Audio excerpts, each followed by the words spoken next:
బాగున్నారా మా rose colour peach మిఠాయి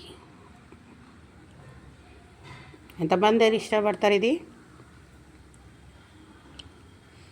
అప్పుడు తోపుడు బండి లెక్క వచ్చి మధ్యలో ఇట్లా గిన్నెలాగా వచ్చి అది బిర్ర గిర్ర గిర్ర తిప్పితే టబ్బా అంటే చక్కెర వేసి కొంచెం ఒక అది వేసి గిర్ర గిర్ర తిరుగుతుండే, కింద మంట ఉంటుండే, అది బూజులాగా వస్తుండే పైకి.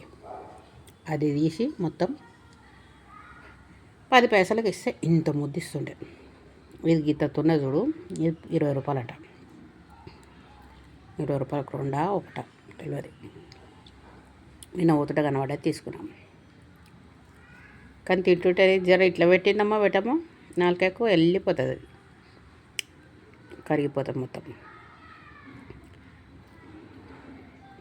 దీన్ని ఇప్పుడైతే బొమ్మలు చేసి చూపిస్తున్నారు, డిజైన్లు చేస్తున్నారు. అప్పుడు ఒకటి రౌండ్ పెట్టేసి కట్టెకు పెట్టిచ్చేస్తుండే. మా చిన్నప్పుడైతే ఆ గిన్నెలో ఇట్లా వేసి ఇట్లా అని తీసేసరికి ఇంత గుప్పు వస్తుండే అరిచేతి నిండా, అది ఇస్తుండే.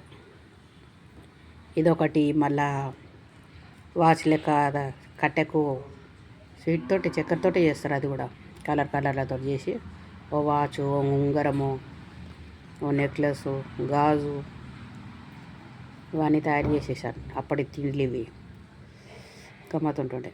ఎప్పుడైనా కనబడితే మాత్రం గుర్తుకొస్తుంది. ఇది మాత్రం తీసుకున్నాను, నేను తిన్నా.